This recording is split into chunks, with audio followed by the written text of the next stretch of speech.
నమస్తే. నేను మీ Gopi. Welcome back to మనం టీవీ. ఒక బ్రేకింగ్ న్యూస్ చూసుకోవచ్చు. ఎందుకంటే గత 2 రోజుల క్రితం ఒక మహిళ వచ్చి అంటే ఒక యువతి వచ్చి ఒక లాయర్ నన్ను ఇట్లా అన్యాయం చేశాడు, నాకు ఇట్లా కడుపు చేశాడని మీడియాకైతే ఆమెకు రావడం జరిగింది. మరలా అదే మహిళ ఈరోజు బయటకొచ్చింది. భద్రాద్రికి సంబంధించిన ఒక లాయరు ఆమెని కడుపు చేశాడు. కుటుంబ తగాదాలకు నిమిత్తం ఆయన దగ్గరికెళ్ళి నేను నా కేసును పరామర్శించేందుకు ఆయన దగ్గరికెళ్తే నన్ను లొంగదీసుకొని నాకు కడుపు చేశాడు అన్నట్టుగా అయితే భద్రాద్రికి సంబంధించిన ఒక మహిళ అయితే కంప్లెయింట్ చేయడం జరిగింది. అసలు ఆ మహిళ ఏం మాట్లాడిందనే మాటలు ఒకసారి మీరు వినండి. అందరికీ నమస్కారాలండి. భద్రాచలానికి చెందిన భరణి వెంకట కార్తీక్ అనే న్యాయవాది ఒక యువతిని గర్భవతిని చేసి మోసం చేశాడనే వార్త నడుస్తుంది. ఆ యువతిని నేనేనండి. గత 2 సంవత్సరాల క్రితం నాకు నా భర్తకి కుటుంబ భేదాల కారణంగా నేను తన నుండి దూరంగా ఉంటున్నాను. నేను డైవర్స్ ఇవ్వడానికి నేను భరణి వెంకట కార్తీక్ అనే న్యాయవాదిని కలవడం జరిగింది. నాకు డైవర్స్ ఇప్పించి నన్ను పెళ్లి చేసుకుంటానని మాటిచ్చి నాతో 2 సంవత్సరాల నుండి రిలేషన్లో ఉన్నాడు. ప్రస్తుతం నేను 2వ నెల గర్భవతిని. నేను ఆ విషయం కార్తీక్కి తెలియజేశాను. నన్ను బెదిరించాడు, నాకు సంబంధం లేదు, నేను పెళ్లి చేసుకోను అని చెప్పి. నేను ఎస్పీ సార్ని కలిసి పిటిషన్ ఇవ్వడం జరిగింది. ఎస్పీ సార్ సిఐ సార్ దగ్గరికి వెళ్ళమని చెప్పారు. సిఐ సార్ దగ్గరికి వచ్చి సిఐ సార్ని కలిశాను. సిఐ సారు కార్తీక్ని పిలిపించి మాట్లాడారు.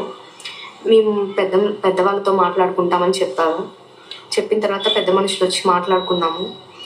మాట్లాడాక నేను పెళ్లి చేసుకోను, ఇప్పుడు నాకు ఎటువంటి సంబంధం లేదు, ఎఫ్ఐఆర్ ఫైల్ చేసుకుంటే చేసుకోండి అని చెప్పాడు.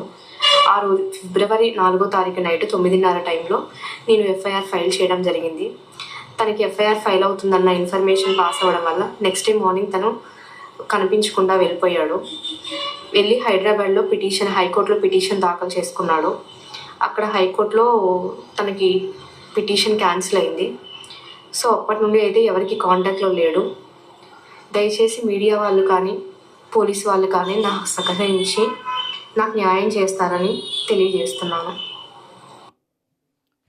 సో చూశారు కదా, ఈ మహిళ భద్రాద్రికి సంబంధించిన మహిళ. సో ఈ మహిళని కొంచెం సమస్యల మేరకు అతని దగ్గర విడాకుల కోసం వస్తే ఆ మహిళని ఇతను లొంగ తీసుకొని 2 నెలలు కడుపు అయితే చేయడం జరిగింది. ఇప్పుడు ప్రస్తుతం అయితే ఎవరైతే లాయర్ ఉన్నారో ఆ లాయర్ పరారీలో ఉంటో తెలుస్తుంది. ఎందుకంటే కేసు నిమిత్తం కోసం ఏమైనా న్యాయం చేస్తాడు కోర్టులో నా తరపున గట్టిగా గలమే వినిపిస్తాడని ఆ మహిళ నమ్మి అతని దగ్గరికి వెళ్తే ఈ మహిళను లొంగ తీసుకొని సుమారు 8 నెలల పాటు ఆమెతో గడిపి 2 నెలలు కడుపు చేసి ఇప్పుడు ప్రస్తుతం అయితే ఆయన పరారయ్యాడు. అవసరమైతే కేసు కట్టేసుకోండి, పోలీస్ స్టేషన్ దగ్గర కంప్లైంట్ ఇచ్చుకో, నేనైతే మాత్రం నేను పెళ్లి చేసుకోను అన్నట్టుగా అయితే ఆ లాయర్ కార్తీక్ ఎవరైతే ఉన్నారో సో ఆయన అయితే చెప్పడం జరిగింది. సో పోలీసులు కూడా ఇతని మీద ఎఫ్ఐఆర్ నమోదు చేశారు. ఎఫ్ఐఆర్ నమోదు చేశారని ఇన్ఫర్మేషన్ రాగానే అతనైతే ఆ భద్రాద్రి వదిలిపెట్టేసి హైదరాబాదు అదేవిధంగా వివిధ రాష్ట్రాలకు పరారైనట్టుగా తెలుస్తుంది.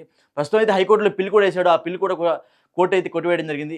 మరలా కూడా ఎవరైతే మహిళ ఉందో ఆ మహిళ న్యాయ పోరాటానికి దిగింది. నాకు న్యాయం చేయండి, నా కోసం మీడియా అదేవిధంగా పోలీస్ వ్యవస్థ నిలబడండి అన్నట్టుగైతే ఆ మహిళ అయితే భావిస్తుంది.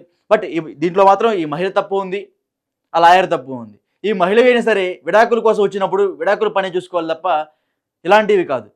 సో ఇప్పుడు ఇలాంటి మొత్తం చేసుకుంటారు, మరి మొత్తం తీసుకొచ్చి మీడియాలు అదేవిధంగా పోలీస్ వ్యవస్థని భంగపరిచే విధంగా ఇవన్నీ సోషల్ మీడియాలో అప్లోడ్ చేస్తూ ఉంటారు. సో దీంట్లో పొరపాటు ఏంటంటే ఇలాంటి లాయర్ని నమ్మి ఇలాంటి లాయర్ దగ్గరికి వెళ్ళి ఇలాంటి లాయర్ చేత కడుపు చేపించుకున్న ఈ యువత ఉందో ముందు ఈ యువతను అరెస్ట్ చేయాలి. సో అది కాకుండా మళ్ళీ చట్ట ప్రకారం వెళ్తే విడాకులు ఇవ్వకుండానే ఒక మహిళ వేరే ఒకరితో ఈ విధంగా చేస్తుందంటే వాళ్ళ భర్తని సరే ఏ విధంగా భావిస్తూ ఉంటాడు? విడాకులు జరగలేదు, కేవలం విడాకుల కోసం ఇన్ఫర్మేషన్ కోసం ఒక లాయర్ దగ్గరికి వెళ్ళింది. లాయర్ దగ్గరికి వెళ్ళినప్పుడు ఎలా ఉండాలి? సో చాలామంది నెట్టింటి అయితే ఈ వీడియో అయితే బాగా వైరల్ అవుతుంది. సో తప్పు ఆ మహిళది అంటున్నారు, మరి కొంతమంది ఏమో తప్పు లాయర్ది అంటున్నారు. సో ఈ ఇద్దరి మధ్య తప్పు ఎవరిదో పక్కన పెడితే ప్రస్తుతంగా అయితే ఆ లాయర్ తప్పు చేశాడు. మనకు చట్ట ప్రకారంగా చూసుకుంటే లాయర్ తప్పు చేసినట్టే. సో ఎందుకంటే ఆమె 2 నెలల గర్భవతిని చేశాడు కాబట్టి ముందు పోలీస్ వ్యవస్థ కానీ లేకపోతే న్యాయ వ్యవస్థ కానీ అతన్ని అదుపులోకి తీసుకొని అతని మీద కఠిన చర్యలు తీసుకోవాలని ఈ అమ్మాయి అదేవిధంగా చాలామంది మీడియా వ్యవస్థ ముఖ్యంగా మనం టీవీ కూడా డిమాండ్ చేస్తుంది. సో ఖచ్చితంగా లాయర్ని అదుపులో తీసుకుంటారని భావిస్తున్నాము. సో ఈ అంశం మీద మీ అభిప్రాయం ఉంటే కింద కామెంట్ రూపంలో తెలియజేయండి.